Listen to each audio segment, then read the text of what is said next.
Halo semuanya, bertemu lagi dengan saya Arlin Aryastiani dari tim Siap Kerja Pasker ID yang akan membahas terkait topik mahir berteknologi dalam dunia kerja. Topik ini akan membahas terkait pengolahan data menggunakan Microsoft Excel, cara membuat presentasi melalui Microsoft PowerPoint, serta mengeksplor penggunaan email dalam dunia kerja. Pada pembahasan kali ini, saya akan membahas terlebih dahulu terkait pengolahan data menggunakan Microsoft Excel. Mulai dari kelebihan dan kelemahan dari Microsoft Excel hingga rumus-rumus yang digunakan dalam mengolah data. Mari kita simak.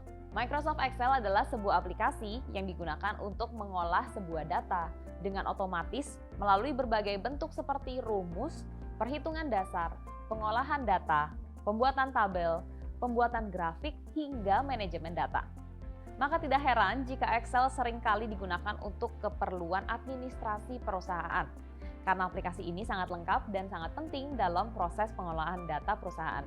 Selain itu, Excel juga memiliki formula yang memudahkan kita melakukan sebuah penghitungan dalam pengolahan data tersebut.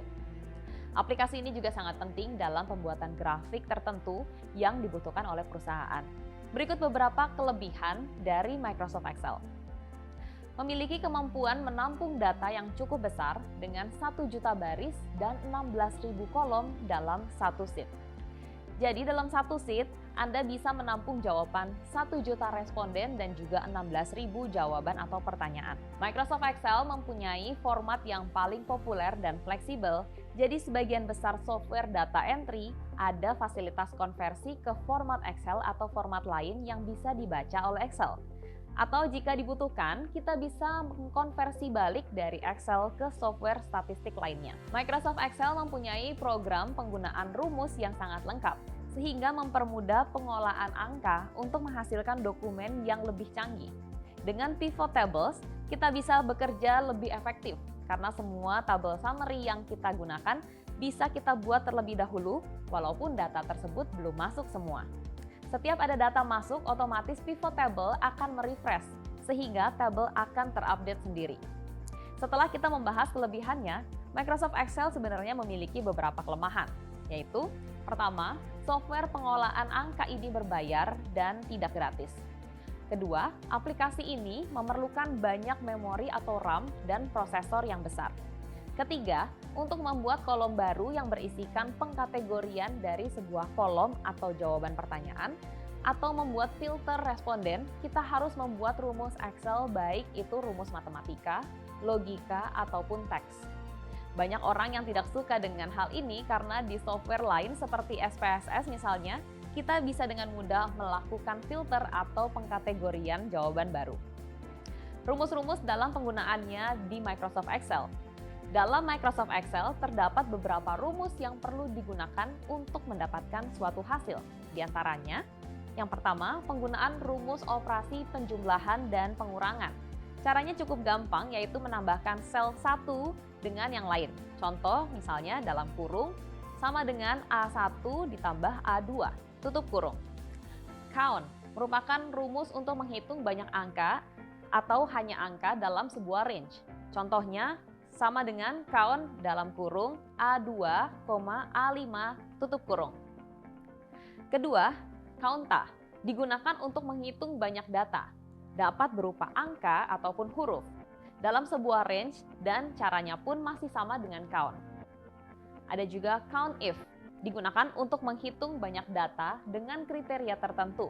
Misalnya dalam sebuah range ada beberapa sel yang sama, maka kita dapat menentukan ada berapa banyak sel yang sama tersebut. Contoh, sama dengan count if dalam kurung B15.2, B20, kriteria yang sama yang akan dicari, tutup kurung. Yang ketiga, sum, yaitu rumus yang digunakan untuk menjumlahkan total dari beberapa range. Contohnya, sama dengan sum dalam kurung A1.2 A5 tutup kurung. Lalu ada juga sum if, digunakan untuk menghitung jumlah data dengan kriteria tertentu dan kemudian data yang sama tersebut akan ditotalkan. Caranya cukup dengan memasukkan range-nya, kriteria yang sama, kemudian masukkan range yang akan dijumlahkan. Saya beri contoh, sama dengan sum if dalam kurung F F17.2 F17.2, F22 tutup kurung. Keempat, edge lookup. Ini merupakan rumus untuk mengambil rumus dari tabel secara horizontal. Caranya, kita harus menentukan range tabel yang akan dijadikan pedoman, dan kemudian tekan F4 di range tersebut guna untuk mengunci range tersebut agar nantinya jika di-copy rumusnya tidak error. Yang harus dilakukan yaitu mengisi lookup value, table array, row index num, dan range lookup-nya. Kelima, VLOOKUP merupakan kebalikan dari edge lookup dengan mengambil rumus secara vertikal. Dan caranya pun masih sama dengan edge lookup. If merupakan penggunaan rumus yang menurut saya agak sulit karena rumusnya adalah yang paling panjang dan juga menggunakan logika. Caranya kita harus menentukan terlebih dahulu apa saja yang ingin dibuatkan dalam bentuk logika. Kemudian isi logical test, value is true, dan kemudian value is false. Demikian video kali ini, semoga bisa lebih memudahkan teman-teman dalam mengolah data yang pastinya penting dan dibutuhkan di dunia kerja. Jika teman-teman ingin mempelajari lebih dalam terkait Microsoft Excel ini, bisa mengakses tutorialnya di platform YouTube dan platform gratis lainnya. Selamat belajar, sampai jumpa di video berikutnya.